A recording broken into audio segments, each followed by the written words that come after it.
kwa mtu aliyeokoka. Jifunze faida ya uaminifu kwa mtu aliyeokoka. Narudia tena.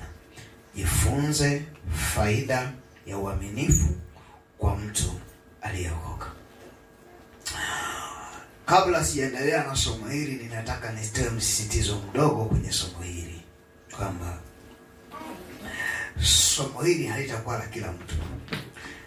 Somo hili litakuwa kwa ajili ya mtu yule ambaye anataka kuimarika kwenye wokovu, au anataka awe imara kwenye wokovu. Kwa sio somo la kila mtu ambaye anaweza kalibeba. Na ndio maana unaweza kufika mahali ukaanza kushindwa kunielewa huko ndani, kwa sababu sio la kila mtu. Si kitu tumeandika wote. Kuna mtu amebaki ataangalizia kwa jirani yake. Kwa hiyo sio somo la kila mtu. Kwa hiyo usije kufika mahali ukasema okay, hili somo. Unaweza kukosa utayari wa kusikiliza somo hili. Na ndio maana lazima kule ndani Mungu akusaidie kuona nafasi yako ndiko ajili ya kuimarika. Haleluya. Haleluya. Huo ndio mzigo Mungu ameachilia ndani yangu, na mimi nimetaka kuzungumza nawe moja kwa moja. Tumeshawahi kupitia kwa nyuma sana masomo hayo, lakini kwa sura nyingine, lakini leo tunapitia kwenye somo hili kwa jinsi nyingine.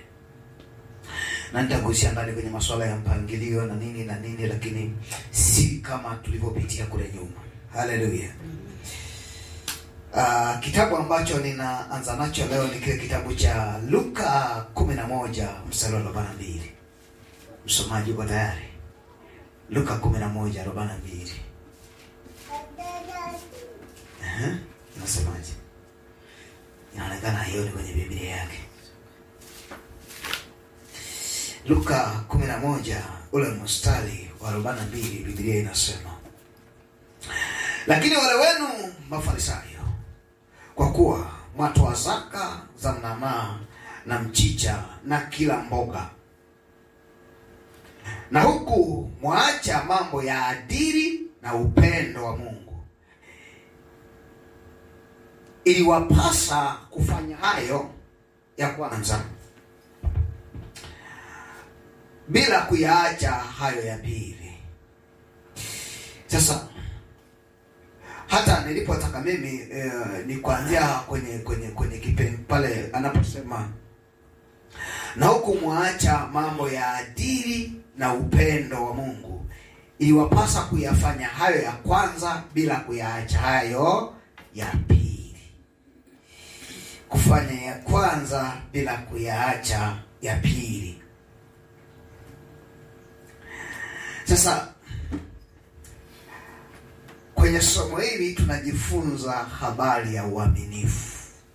Sawa Sasa kwenye kona ya uaminifu kuna mambo mengi sana, lakini kona tutayopita leo ya uaminifu ya namna ya mtu kusimama na kujijenga kupitia kile Mungu anachompa au anachosema naye.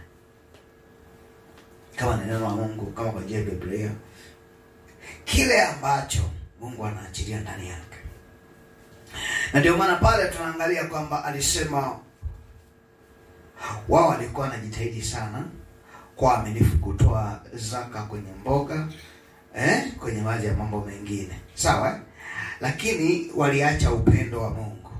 Waliacha upendo wa Mungu na kusudi la Mungu.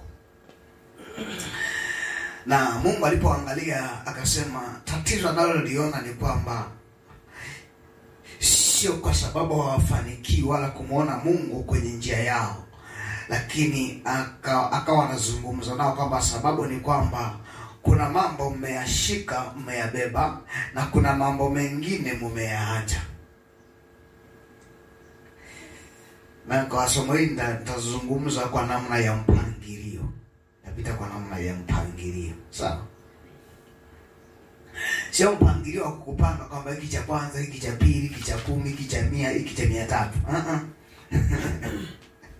Mpangilio wa namna kumuelewa Mungu na kujijenga. Mpangilio namna wa kumuelewa Mungu na kujijenga mwenyewe. Kumbuka nakaa kwenye kujijenga sana hapo, kujiimarisha. Haleluya. Bwana Yesu asifiwe. Sasa utaona akigusia kwenye swala la namna ambavyo kuyashika ya kwanza na ya mengine msiache. Ni mambo gani waliacha? Ni mambo gani waliacha? Utaona ukiangalia hapa anasema na huku mwaacha mambo ya adili. Sasa sielewi tutapata Kiswahili kizuri. Adili. Adili nini maana yake? Anasema mkiacha mambo ya adili. Wao wanataka kutoa sadaka zile ndogo ndogo, kwa waaminifu kwenye sadaka ndogo ndogo. Lakini changamoto ni kwamba kuna mambo ambayo Yesu alitaka wayafanye. Nilikuwa nataka kuangalia kwenye Biblia hii kama itanipa tafsiri nzuri ya swala neno adili. Sasa hiyo wapendwa wangu. Haleluya. Hapo nataka nikimbie. Hapa anasema lakini kila anasema okay. Lakini wale wenu ninyi Mafarisayo, kwa sababu ninyi hutoa sehemu ya 10 ya mnanaa na mchicha na ya kila mboga nyingine za majani, lakini ninyi hupuuza haki na upendo wa Mungu, mambo mliokuwa na wajibu wa kuyafanya. Hapo kidogo ameeleza vizuri ametumia neno adili kama haki. Sawa? Ametumia neno adili kama nini? Haki. Mnang'ang'ana kutoa sadaka kwenye mboga, lakini mmeacha haki na upendo. Kula amesema adili. Sasa unapofika kwenye swala hili ni kwamba watu wengi Mungu anapoachilia vitu kwao huvipokea ili watembee navyo kwenye wokovu wao. Kumbuka, inaweza ikawa injili, unaweza ikawa uponyaji, umenielewa? Huvipokea ili watembee navyo. Hilo la kwanza, jifunze kuandika huko. Usinishangae. Vile vitu Mungu anavyoviachilia, watu wengi wakivipokea, wanavipokea ili waanze kutembea navyo. Waanze kutembea navyo. Kana kwamba kama mtu akimuuliza akutia nacho. Ni kama vile ambavyo unasoma mistari ya Biblia, kama mtu ukikutana naye njiani, uwe na neno la kumwambia, kwa maana mimi nao mstari mmoja. Lakini huo mstari mmoja unakusaidia nini? Sasa kuta mtu anafika mahali anaachiliwa vitu vya Mungu, inawezekana neno la Mungu, inawezekana ufunuo, inawezekana kuna vitu Mungu anaachilia kwa watu, anaachilia. Hata kama swala la uchumi, hata kama ni swala la uchumi, lakini ndani yake ghafla na ubeba ule uchumi kama sehemu ya kutembea na ule uchumi. Sawa? Kama kitu cha maonyesho. Kama kitu ambacho anacho cha maonyesho. Lakini sio mpango wa Mungu kuachilia vitu kwa watu ili watembee navyo tu. Haleluya. Ngoja nijaribu kwa lugha hii. Biblia inasema hivi. Neno la Mungu ni mkate. Sawa?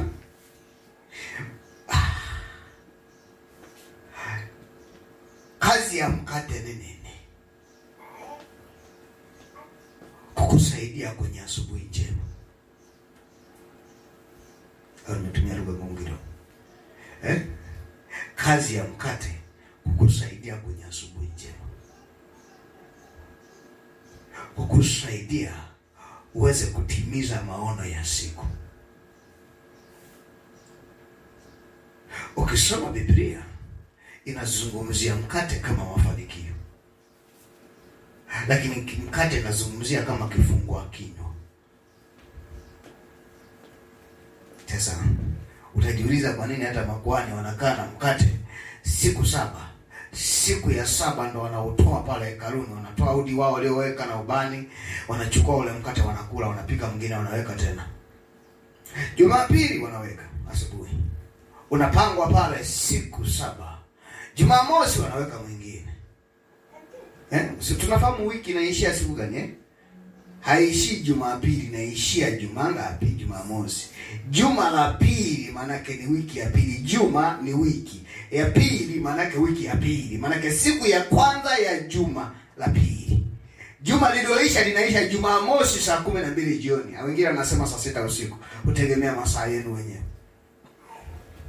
Itakuwa kwenye maandiko utasoma mwenyewe huko utaona. Hata siku ya kwanza ya juma Jumapili. Unaelewa nini nasema? Nasema hivi, kwa nini mikate iliyokuwa inawakilisha utumishi ilipokuwa inakaa hekaluni kwa ajili ya kufanya uonyesho, kutambulisha nafasi ya utumishi, Jumatatu, Jumapili inatakiwa tayari uanze ule mkate uwe tayari mpya. Ule wa zamani unatakiwa utolewe mbele za Bwana, kwa sababu kuna wakilisha utumishi. Kwa nini? Kwa ndio maana nimesema natangaza asubuhi njema, nguvu ya kutimiza jukumu. Sasa kama lugha nimesema ya mafungu, utakuwa tafadhali wewe itaili kutafakari.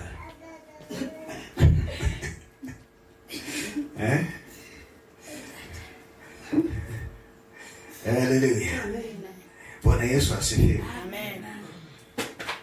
Sasa hebu angalia namna hii. Sasa nasema mambo ya adili, mambo ya haki. Okay. Kwa hiyo Mungu anapoachilia vitu kwa ajili yetu, lengo lake ni kutujenga, sio kutembea navyo. Kwa hiyo hajalishi unapokea nini, ni muhimu ujifunze kukitumia hiyo fursa ya Mungu anayokupa. Hajalishi ni nguvu, ni maarifa, ni kitu gani. Tumia hiyo fursa kwa ajili ya kujijenga, kujimarisha, na sio kutembea nayo. Na ndio maana unaweza kupokea uponyaji ukamwacha Yesu kwa uponyaji, lakini uponyaji utaondoka. Lakini ukiwa na Yesu, hata kama una uponyaji utaupata, utakuwepo siku zote. Simenisikia? Ukiwa na Yesu unapata neno. Ukiwa na neno unaweza kuachana na Yesu. Lakini kama neno linakusaidia kujijenga, litakusaidia kukaa na Yesu. Kwanza kukufanya umuelewe Yesu. Tumia zile fursa, vile vitu anavyoachilia Mungu kwako kama sehemu ya kujiimarisha kwenye wokovu wako na imani yako. Tumia hiyo fursa kukuimarisha kwenye wokovu wako na imani yako. Ukienda kwenye kile kitabu cha Yuda, ile sura ya kwanza, mimi ule mstari wa 20. Yuda ile sura ya kwanza mstari wa 20 nasema, bali ninyi wapenzi, mkijijenga juu ya imani yenu iliyo takatifu sana na kuomba katika Roho Mtakatifu. Mkijijenga, imani inajengwa. Tunaelewana? Tuko pamoja eh? Amen. Haleluya. Amina. Imani inafanya nini? Inajengwa. Angalia pia kwenye kile kitabu cha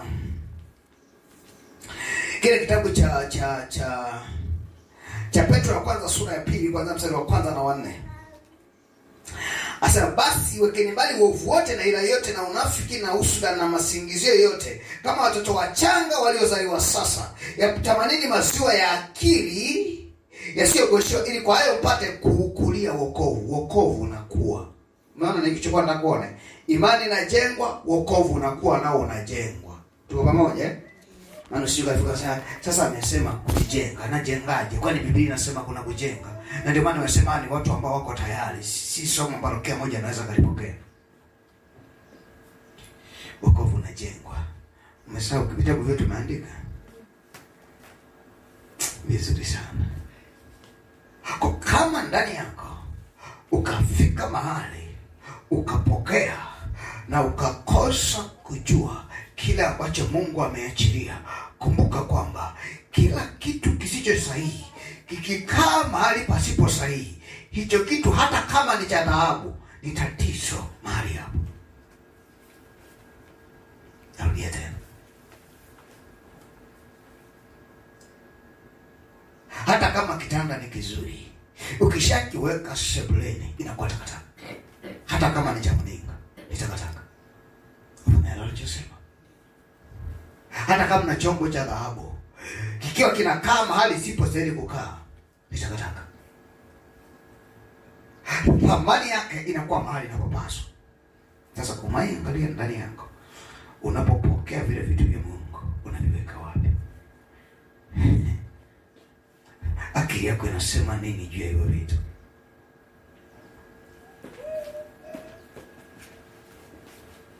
Kama akili yako haiwezi kung'amua kwamba nimepata fursa hii kwa ajili ya kwangu.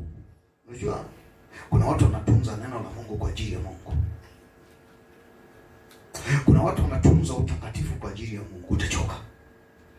Ukitaka kuangalia jambo namna hii, fanya namna hii. Chukua chakula. Sawa? Mtunzie mtu. Sawa? Alafu ukishamtunzia, alafu endelea kukaa nacho na njaa inakuuma. Sasa unawezaje kutunza utakatifu kwa ajili ya Mungu wakati wewe ndio unahitaji utakatifu kwenye dunia ichafu? Unajua kwa nini mnashindwa kukaa kwenye utakatifu?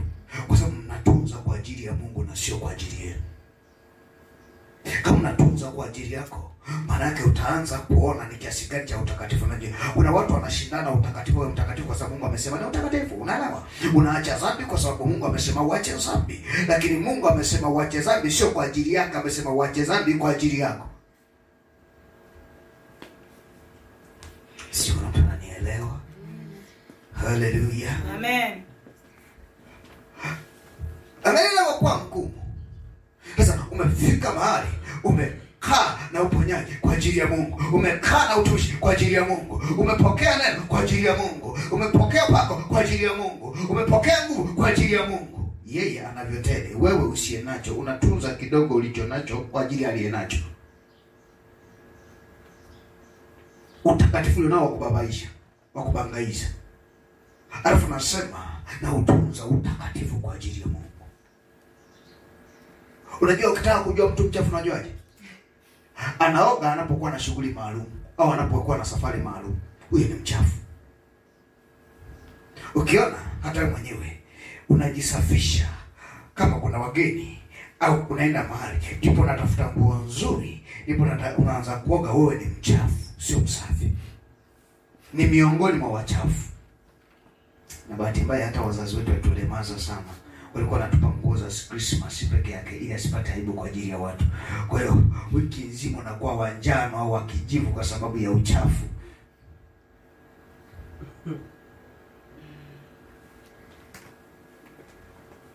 Haleluya. Haleluya. Bwana Yesu asifiwe. Unajua sasa naenda wapi? Niwe msafi, naenda wapi kwa? Naenda wapi? Sasa wewe umebeba. Nilikuwa natolea mfano kwa jinsi ya kimungu. Kwa mfano kama mimi ninaanza kuwa msafi ili nikaonekane mbele za Mungu, mimi ni tatizo, ni mchafu kama wengine. Lakini kama najitakasa kwa ajili yangu, manake nitajibidiisha kwa sababu ya kwangu, sio kwa sababu ya Mungu. Sawa, utakatifu unasababisha niwe karibu na Mungu. Sawa, utakatifu unasababisha niwe karibu na Mungu. Lakini haimaanishi utakatifu nitunze kwa ajili ya Mungu. Hata nikitunza kwa ajili ya Mungu utakatifu nionao, unafikiria naweza kupendezwa nao? Hapana. Unatafuta shilingi 10,000 ukamwonyeshe Baresa kwa maana mimi nimeelewa. Sio, unanielewa? Haleluya.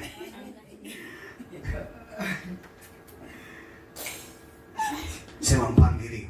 Mpangilio. Sema mpangilio. Mpangilio. Unaona ulisoma linapoenda tofauti na lile ulisikia mwanzo. Ndio. Unafika mwanzo kwa kweli inatosha. Hapa ninaenda sawa. Ninalo neno.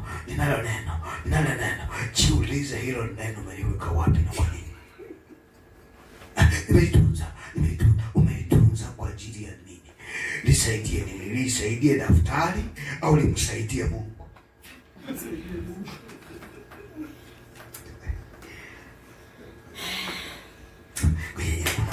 Haleluya. Haleluya. Haleluya. Bwana Yesu asifiwe. Glory to God. Amen. Nataka uanze kuona. Fikiria namna hii. Neno la Mungu linapokuja kwako, kwa nini ulielewe? Kwa nini ulielewe? Kwa sababu unalipokea kama unapokea wali. Unalipokea kama wali. Neno la Mungu linapokuja kwako ni sana. Ni kama mtu ambaye anapokea mchele. Anapokea saizi mchele, baadaye atapokea mboga, baadaye atapokea kile nyanya, baadaye atapokea chumvi, kwa sababu ndani kule kuna vitu tofauti. Sasa wewe unapoona namna hii, unakuta namna hii nimeshapokea neno linatosha kabisa. Linatosha, ni neno nzuri sana. Nimeona wali kabisa. Neno hili ni tamu sana kama pilau. Ni sawa kabisa. Lakini wewe umechukua kwa sababu mchele unafanana na pilau, unasema basi hii ni pilau. Kwa sababu neno la Mungu linakamilishwa na neno. Msikichosema. Neno la Mungu linakamilishwa na neno. Huwezi kuelewa neno la Mungu moja. Ni lazima utafute mawili matatu. Utafute mawili matatu yatakayokusaidia kuelewa. Haleluya. Amen. Wangapi wamenielewa? Na ndio maana unaweza kubeba kama mstari kako kamoja, ukafikiri basi yako kametosha. Hakatoshi. Sasa angalia. Hilo daftari unaloliandika limejaa kichwani. Liko kwenye daftari. Sasa umeweka stove ya kula, vinasaidia nini? Fikiri sawa sana, mtu anachambua katika yale 100, anachukua moja. Kumbuka amesema ilikupasa yale uyabebe na mengine usifanye nini? Sasa wewe umeacha yote kwenye daftari, umebeba kitu hiki. Sasa wewe umebeba hicho kimoja na mengine umeyaacha. Unawezaje kutimiza haki ya Mungu? Unawezaje kukamilika?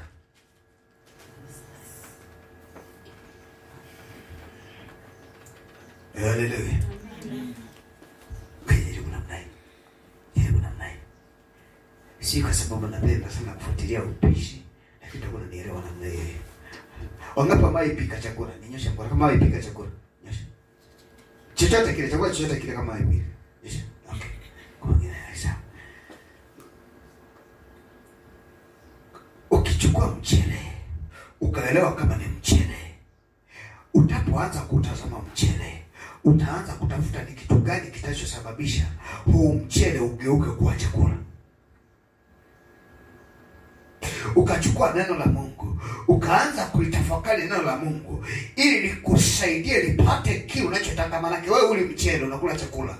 Kwa lile neno peke yako unapolipokea, maana ndani yako uanze kufikiria kuna kitu gani kitakamilisha neno ili nipate kile ninachotakiwa kupata. Umenielewa? Naambia tena. Mgeni mwenyewe nimepata neno kwa ajili ya wokovu, sawa? Lakini lazima nitafute neno kitu gani na neno kwa jinsi gani lianze kufikia kuleta wokovu. Sawa? Nimepata neno la uponyaji. Ili neno peke yake litasababisha utokee uponyaji. Okay, hii ni rasilimali ya uponyaji, lakini sio uponyaji. Ni rasilimali ya uponyaji, lakini sio uponyaji. Kwa hiyo nitafute neno lingine litakalochanganyikana na hili ili sasa niweze kupata uponyaji. Haleluya. Haleluya. Amen. Haleluya. Amen. Bijaribu namna hii. Biblia inasema hivi, tulivyo inasema kwenye Marko 16:17 na 19. Tutaweka mikono juu ya wagonjwa na watapata nini? Afya. Sio hivyo? Sawa. Ukiweka tu mkono na watu wanapata afya eti?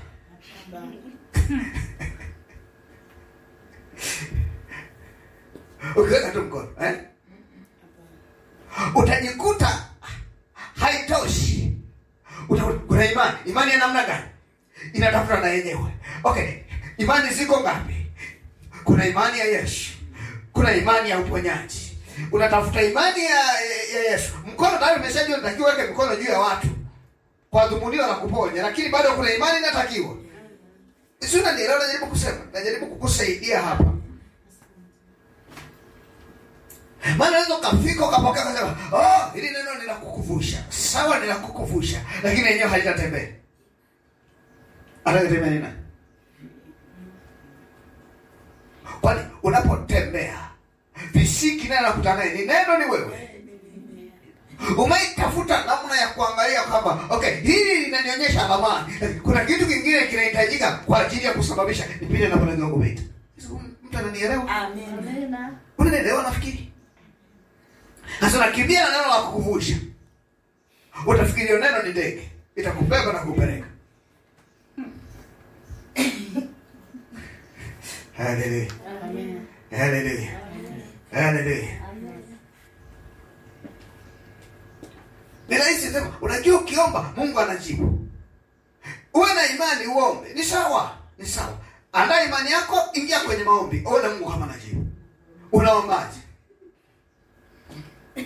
Kuna vitu unavihitaji vya kusababisha lile neno uchanganye, kama ni huku kuna maji, kuna moto unatakiwa na vingine, ili iweze kuivisha upate chakula na uvumilie. Maana kama wali unaweka kuna saizi ya maji.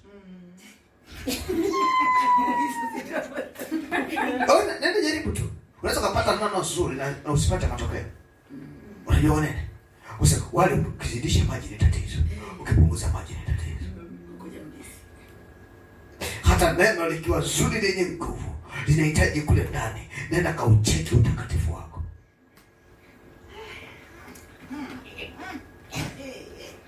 Kaucheki utayari wako. Ukizidi sana ni tatizo. Ukipungua sana ni tatizo.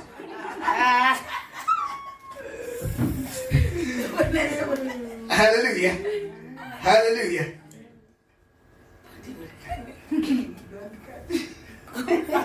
Ndika tunapoweza. Ningoja jaribu kukazia hapo. Unaweza kupokea neno. Kama jitihada zako hazitakuwa na spidi, utayari wako hautakuwa na spidi kuliko hilo neno, basi shida inatokea hapo. Na ndio maana unaweza kuta neno zuri liwabadilishi watu. Kumbuka tunazungumzia habari ya mpangilio, Ni zuri lakini inabadilisha mtu. Shida sio kunywa dawa. Shida hiyo dawa unakunywa. Kwa sababu kuna dawa ukinywa ni nzuri na ponya, lakini kwa sababu maji yake ni kidogo itakuwa sumu na itakuletea tatizo ndani. Anawaambia ukinywa dawa hii unywe maji mengi kweli. Usipokunywa maji mengi ni sumu, utapata tatizo lingine na watakulaza. Sio kwa ugonjwa ulio kuna kunywa dawa, kwa ugonjwa mwingine. Tuko hapa Amen. Tuko hapa Amen. Sema mpangilio. Mpangilio. Ndio maana kuna mahali hatuwezi kufanikiwa. Tunaacha ni ya kwanza. Unajaribu kwenye pointi gani? Kwamba kila kitu kikiwekwa na kukitambua kinapotakiwa kuwa, utapata mafanikio. Ukikiweka kila kitu cha Mungu kinapotakiwa kuwa, sawa? Kwa namna kinapotakiwa kuwa, lazima matokeo yatokee.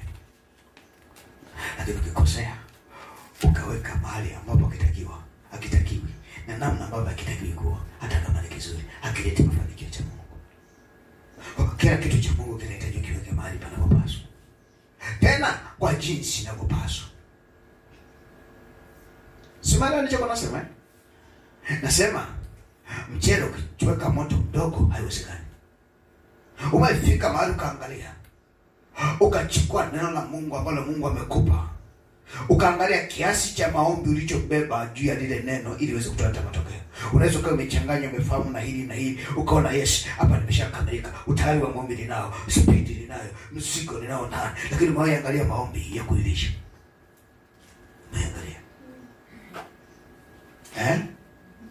Umeangalia. Kwani Mungu anakuonyesha, sio anakuonyesha maombi ni sawa sawa na kuni, Unapoomba anafananisha na moto. Sio anaonyesha namna hiyo. Sasa nenda kaangalia. Wewe umepokea neno ambalo ni chakula. Kula amesema ni maziwa kama chakula, neno ile la watoto, Lakini watu wazima sema ni chakula, Nini? Ni chakula, sio maziwa, Nenda kaangalia kule ndani. Angalia maombi ulionayo. Unakuta maombi ulionayo, umechukua mapua umeweka. Ufataka kande zive. Hata kama ni kande za nyama, lakini hazitaweza kuiva.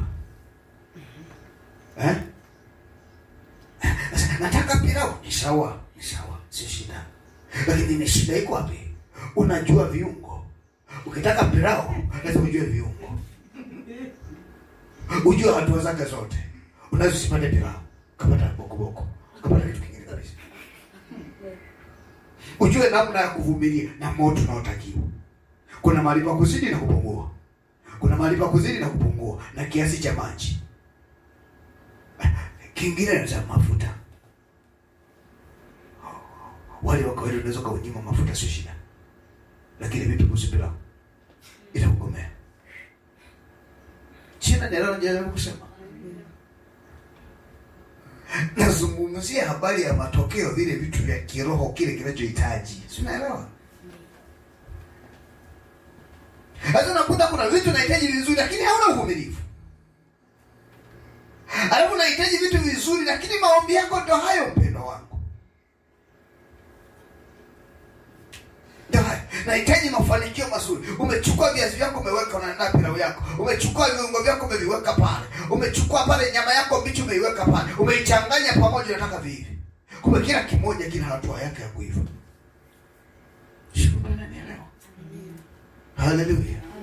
Haleluya. Unachukua imani yako ambayo hujaiandaa wala hujaifanyia majaribio. Una maombi yako ambayo unayatamani moyoni, hujayaomba kaona uwezo wake. Hapo unafika wanasema, Bwana nataka ule utukufu mpya. Upi?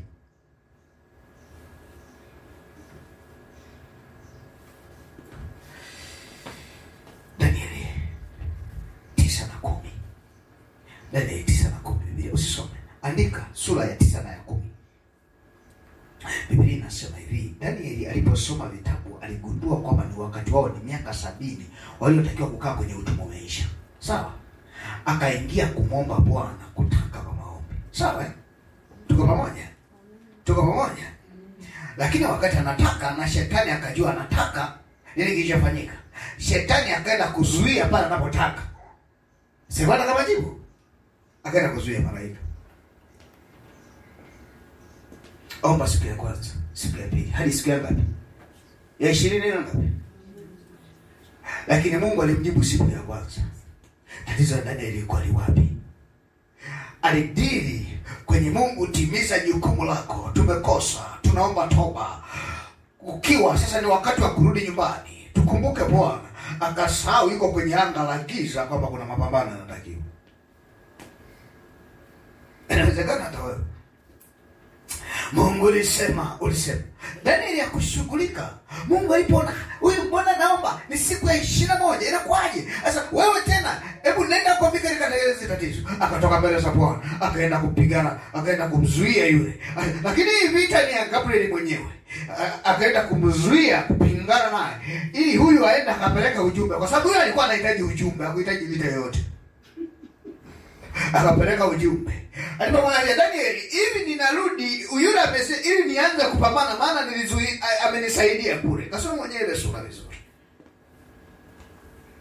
Alimpinga siku 21. Kwa hiyo inabidi arudi alete ujumbe. Amemsaidia kumshikilia huko mkoa wa Jemi na Umedi. Ili anaporudi yule aendelee na shughuli zake, yeye aanze kutafuta namna kushughulika naye. Nimesema pilau kuna vitu vinatakiwa vive. Sio kabeba nyama mbichi kachanganya na mchele. Kwa vitenga vyote pamoja. Unataka nini? Ndio maana nenda kaangalia ulicho nacho. Biblia inasema imani ndogo ya haradali inaweza kuhamisha mlima kama mtu ana hofu. Sasa wewe una imani ni kweli, lakini kuna hofu ndani yako. Sasa unahamishaje mlima? Hata kama una imani kubwa, huo mlima uhami. Hakuna kinachotokea. Hakitatikisika chochote, ile utatikisika wewe.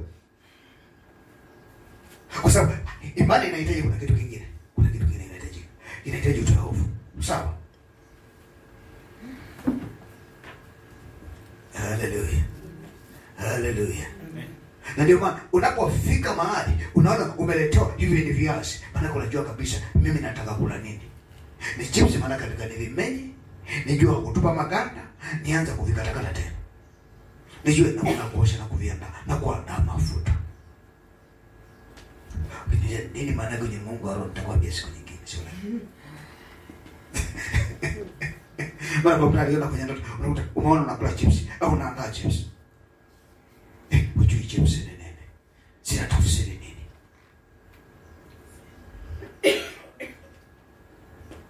Ni rahisi sana. Na unakuta mambo yameharibika, haujapika hizo chips. Au ghafla zinaungulia. Kwa nini? Kwa sababu kuna watu wanaingia kuomba, wanataka majibu ya haraka. Amejichochea ni kweli, lakini hasikilizi kwa ni wakati gani ambao Bwana anajibu. Kwa anajichochea majibu ya haraka anayapata, lakini kwa sababu amejichochea yuko tayari kusikiliza, ghafla muda wa majibu unaondoka. Unajua? Yakija haraka unatakiwa utende haraka. Yanakuja haraka mwenyewe ndio hivyo. Na namna hiyo unaingia kumwambia Mungu nataka majibu. Ghafla Mungu anakuambia sadaka. Anakuambia ni kiwango cha sadaka. Alafu unapiga kalenda zako za kwenye sadaka. Chips zinaangulia. Upako unao. Nguvu za mambo unazo, amenisukuma kweli kweli. Anakuletea chips. Umechelewa. Zinaangulia. Majibu yanakuwa sio majibu tena. Bora unajua chakula kinamaanisha nini kikiwa. Haleluya. Ngoja nisikike kidogo. Nikae kwenye neno langu. Kwa hiyo mtu anapofika anapokea neno. Nimetumia neno uaminifu. Uaminifu ni kulitendea neno na kulichunguza. Kulitendea neno na kulichunguza. Sio kulitendea neno peke yake. Kama utalitendea neno hautalichunguza, sio uaminifu. Kama utakuwa umelichagua nasema nimelipenda neno na hujalichunguza ili kulitendea kwa makini, maana wewe sio mwaminifu.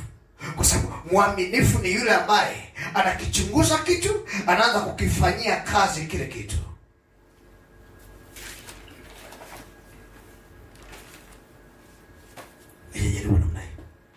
Haleluya. Haleluya. Katika kile kitabu cha Waebrania ile sura ya ngapi? Ile sura ya 5, okay? Ngoja tuangalie. Sura ya 5 mstari wa 11 na 12. Utasoma hapo. Waebrania sura ya 5 mstari wa 11. Unasema ambaye tuna maneno mengi ya kunena katika habari zake. Okay. Na ni shida kuyaeleza kwa kuwa mmekuwa wavivu wa kusikia. Okay. Kwa maana iwapasapo kuwa walimu, maana wakati mwingi inatosha. Soma ile sura ya 4 mstari wa 2. Andika na wewe pia. Waebrania hiyo tumesoma ile 5 mstari wa 1 na 12 na 4. Ule mstari wa 2 unasemaje? Waebrania 4 mstari wa 2. Maana ni kweli sisi nasi tumehubiriwa habari njema vile vile kama hao. Lakini neno lile lililosikiwa halikuwafaa hao. Kwa sababu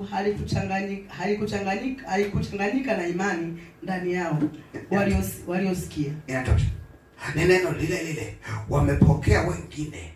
Lile neno lile halijawapa manufaa neno lile. Lakini neno hilo wanalipokea wengine na inawainua mahali, inawapeleka hatua nyingine.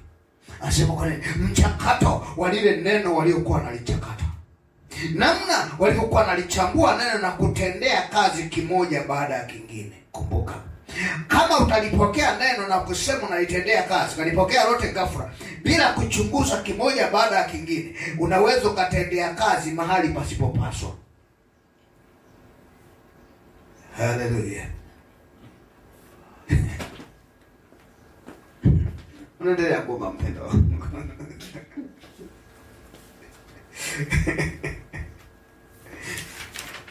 Ni neno lile. Kumbuka nimeendelea kugusia neno na mambo Mungu anayotoa. Nimekaa kwenye neno. Unaweza ukapokea, sawa.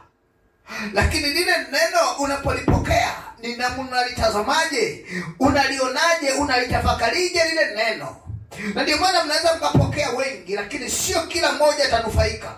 Na ndio maana unafika mahali unasema hapana, huyu anaweza kuwa na kitu kingine, sio neno lile tuseme. Mbona tulisikia wote? Halijamsaidia lile neno. Mbona sisi tulisikia wote, lakini mbona wote hatujapokea? Sio swala la kupokea wote. Ni swala neno umelipokeaje na umeliweka wapi? Na umelitambua hilo neno? Tulipokea kama wao. Lakini wao kwenye mchakato hawakuchanganya na imani. Yeye wao walichanganya na imani. Kumbuka nikwambia bila wewe. Sina kumbuka. Walichanganya na imani. Wakajua namna kupangia. Kama hiki kinasema namna hii. Anamwambia unatakiwa muombaji hodari, maana yake uanze kutafuta vikwazo vya kusababisha usiwe muombaji hodari. Usikimbilie kuwa muombaji hodari. Kwa nini kuwa muombaji hodari? Kwa sababu ulikuwa na vikwazo. Sasa amekupa neno la kuwa muombaji hodari. Wewe unataka kufika kwenye uombaji hodari. Piga kelele zako utazopiga. Lakini kule ndani kuna vitu vya kuzingatia kabla ya kufika kwenye uombaji hodari. Kuna vikwazo. Nenda kaangalia.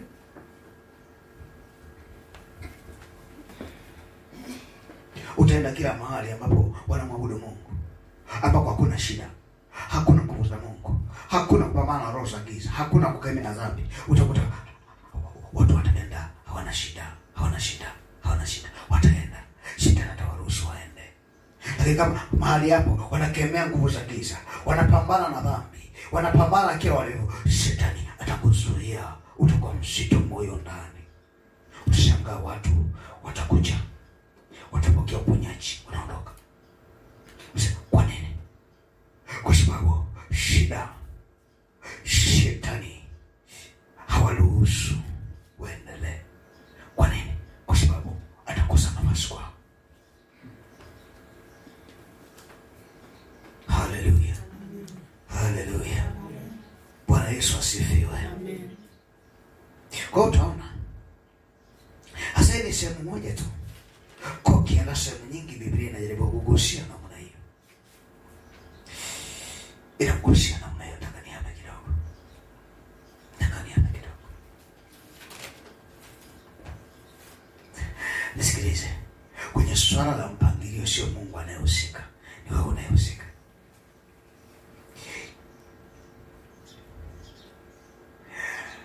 Mungu anapotoa anasema mbegu, wewe ndio unajua ule au kapande au fanyeje. Wewe utajua wewe. Mpanzi anapopita kupanda ni jukumu lako.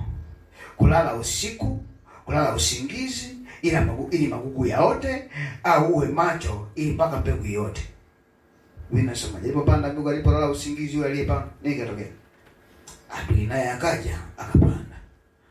Bwana, mbona hakupanda basi mbegu njema Yesu? Ulinipa neno ili mbona nimeniletea matatizo mengine? Imekuwaje mimi nimepata neno zuri kabisa, nimepata kile kitu kizuri kabisa, nimepata maombi mazuri kabisa, hizi changamoto zingine zimeingia wapi ndani yangu? Swali la kujiuliza wakati unapokea.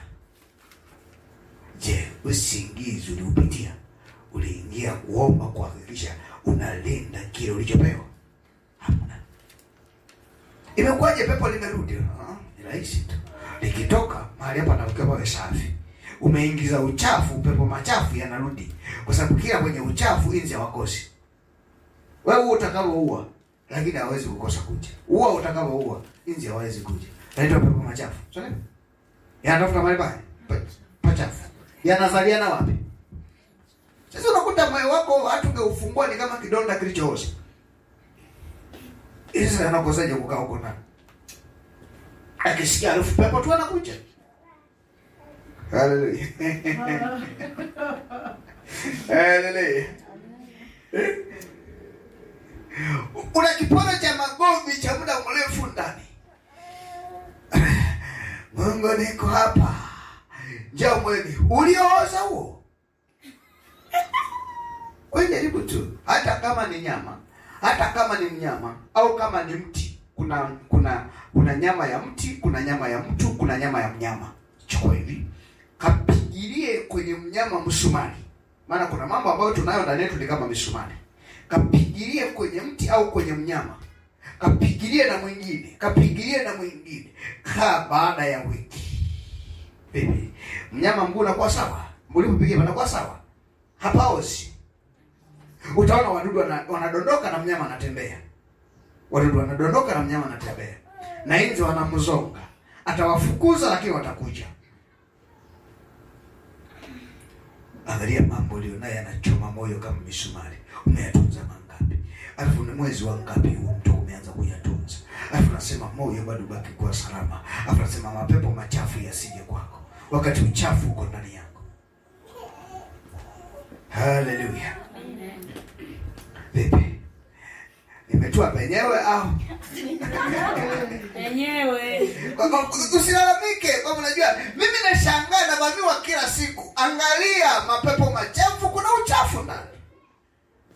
Ndio kwenye pointi ya msingi na nataka kwenda. Nasema hivi, mpangilio ni wako. Sio. Haleluya. Amen.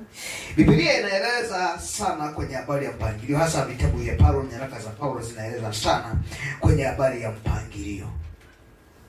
Kile kitabu cha Wathesalonike wa kwanza ile sura ya 5 mstari wa 14. Kwenye Mathayo mapewa hapo.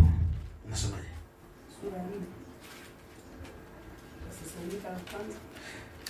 Sura Wathesalonike wa kwanza ile sura ya 5 mstari wa 14. Wathesalonike. Wathesalonike sura ya 5 mstari wa 16 14. Ndugu, twawasihi waonyeni wale wasiokaa kwa utaratibu. Watieni moyo walio dhaifu, watieni nguvu. Andika na kile kitabu cha Wathesalonike wa pili sura ya 3 mstari ule wa 11. Unasemaje? Sura ya 3 mstari wa 11. Maana twasikia kwamba wako watu kwenu waendao bila utaratibu. Hawana shughuli zao wenyewe, lakini wanajishughulisha na mambo ya wengine. Niendelee. Inatosha. Ule wa kwanza umetuambia habari ya nini? Utaratibu. Wanaishi bila utaratibu. Huko anasemaje? Wanajishughulisha na mambo yasio wahusu ya wengine.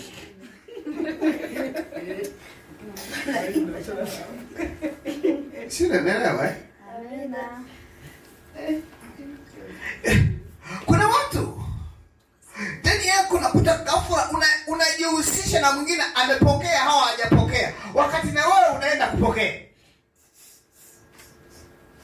Unajishughulisha na maombi ya mtu mwingine eti ana nguvu au ni madhaifu, bila kujishughulisha na maombi ya kwako.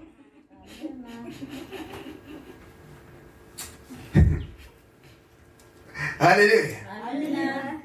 Si, friend ameanguka, friend ameinuka. Vipi kuhusu wewe? Unajua friend ni mzuri sana. Vipi kuhusu wewe?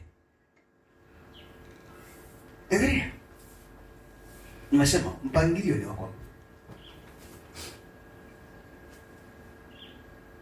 Ni namna gani unatafuta mambo ya kukuinua? Ni namna gani unatafuta mambo ya kutoa hatua moja kwenda hatua nyingine? Kwa sababu watu wengi wanajishughulisha na wengine, hawajishughulishi na wao. Haleluya. Amina. Bwana Yesu asifiwe. Amina. Utaratibu. Ni vururu. Wakati Mungu anazungumza na mimi akawa ananiambia, "Asa umempa mtu mambo, umwambie hili la kwanza, umempa la kwanza, umempa la pili, umempa la tatu, sema hili nzuri. Yuko kwenye hili la 10 uliyompa. Yale mengine 9 ameshayaacha. Yuko la 10 la mwisho." Ile la mwisho ili liweze kufanikiwa linategemea ile 9 yale. Wewe umeshikilia la 10. Ndio baba. Amina. Haleluya. Amen. Uko ngapi? La 10, 9 umeacha. Anafika mwanasema, "Okay, nitafanikiwa." Ni namna gani unayazingatia yale unayopewa? Ni namna gani unayapangilia yale kama vitu maalum? Sio kwa sababu umekupa kitu kingine. Kama umepewa mchele na ukafika mahali ukaona mafuta kibabani kidogo hayafai, wewe unaongea kabisa kuna mahali utamisi. Haleluya. Ukitangulia kupewa mkaa usilalamike. Utunze mkaa mahali panapotaka kutunza. Maana Mungu anaweza akakupa mkaa akiwa na mlengo wa kukupa wale mchele. Wewe unajikuta ghafla mkaa uliutupa, siku inayofuata na mchele, siku inayofuata anakupa kingine.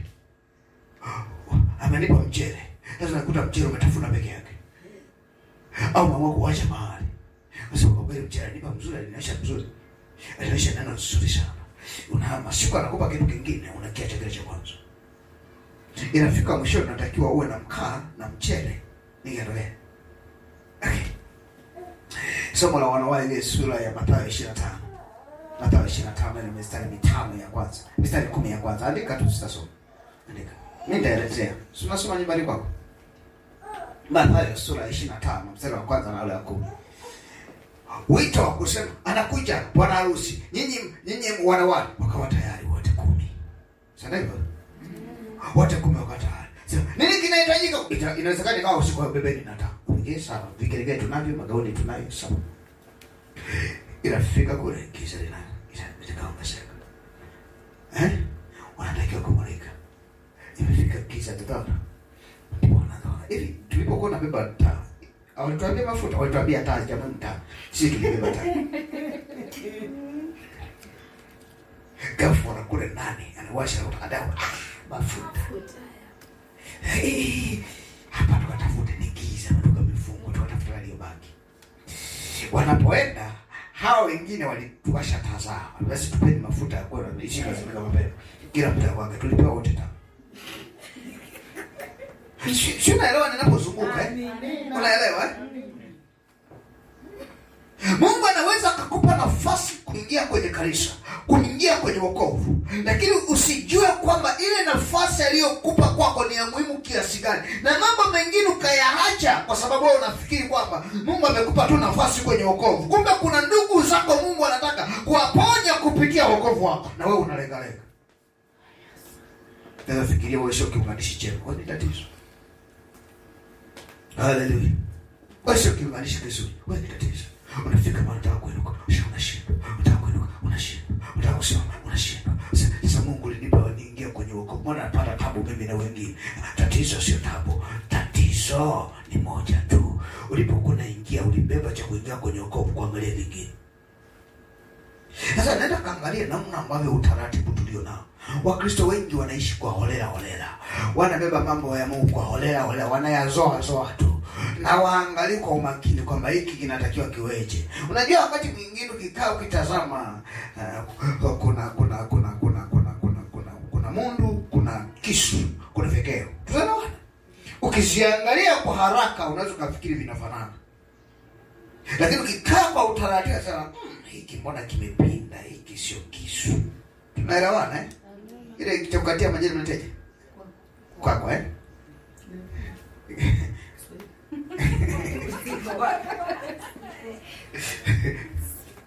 Sasa ghafla kule ndani nashangaa. Ghafla mimi nahitaji.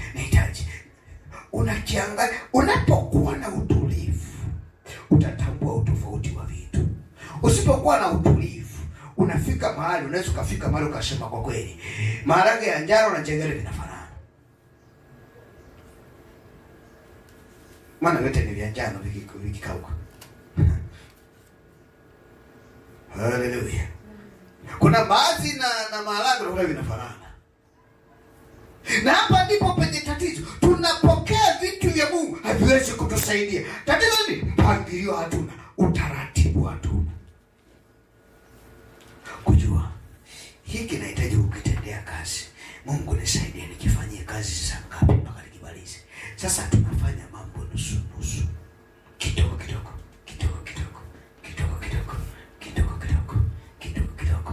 Maombi ni kidogo. Kanisani ni kidogo. Neno ni kidogo. Matatizo yamejaa ya kufa. Sasa Mungu unaitwaje? Nitoe maombi yako. Amesema kila ombaye hupewa. Tuongeze kidogo. Kila anayeendelea kuomba hupokea. Biblia ndivyo inasema ya Kiswahili kilichonyoka. Sasa umeomba kidogo. Amesema kesheni maana yake dumu.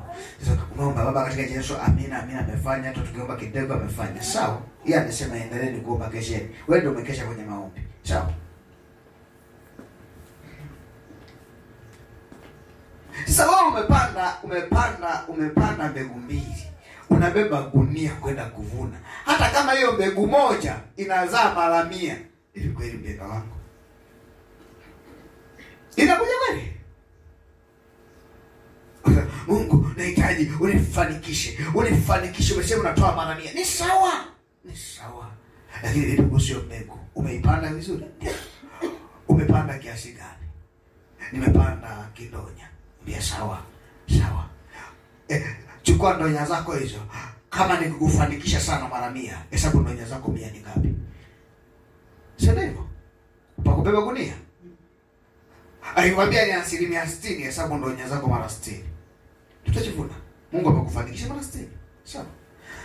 Akisema mara 10 utapokea mara 10, maana yake chukua ndonya zako mara 10. Ulipanda ndonya moja, anakuongezea mara ngapi? Mara 10. Sasa wewe unapoenda shambani, beba kile kinachokutosha. Usiseme Mungu, mimi ulisema utanibariki. Ulisema ghala zangu zitafurika. Ulipanda kiasi gani? Sasa umepanda maombi yako haya. Alafu unafika wazazi, Mungu, nataka maombi ya kutosha, mafanikio ya kutosha. Wewe ulipanda kiasi gani? Haleluya. Haleluya. Unakuta ibada yenyewe utafikiri mpaka ukumbuke, hii Jumatano leo. Kwa ibada. Alafu Mungu anasema, kuna mtu anakuja kanisani jamani. Haleluya. Amen. Umepanda nini?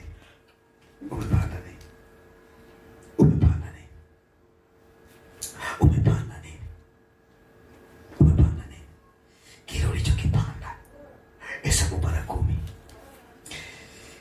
Kama ukipalilia vizuri ukafuata taratibu zote, hesabu mara 60.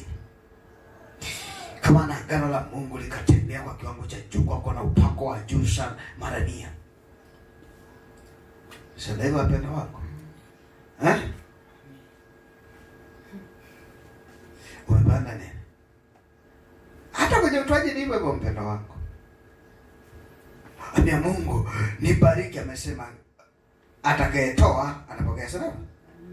Sasa wewe umetoa upako, hujatoa hela, afu unasema Mungu akupe hela. Inakuja? Umeangalia namna hii, umejifunza kitu. Zamani na sasa tofauti. Zamani watu walikuwa wanatoa wanyama, sawa?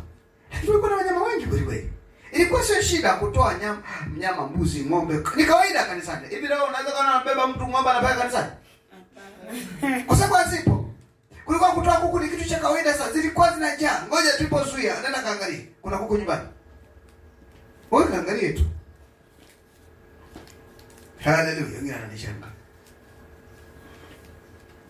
Unatoa fedha, Mungu atabariki sawa na ulichotoa, kwa sababu ulichopanda ndicho chavuna.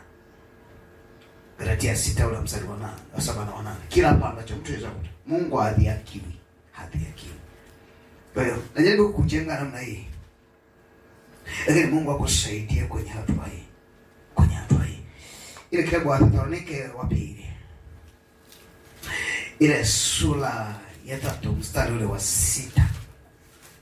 Mstari wa 6, tutamalizia na mstari huu. Maana leo tulikuwa tunakumbushana hapa. Thesalonike ya kwanza sura ya 3. Mstari wa 2, Wathesalonike wa 2 sura ya 3 mstari wa 6. Tutasoma hapa. Ndugu, tawaagiza katika jina la Bwana Yesu Kristo, jitengeni nafsi zenu na kila ndugu aendaye bila utaratibu. Anasema ndugu, tawasii. Anasema tawasii kwa jina la Bwana Yesu Kristo. Nini? Jitengeni nafsi zenu na kila ndugu aendaye bila utaratibu.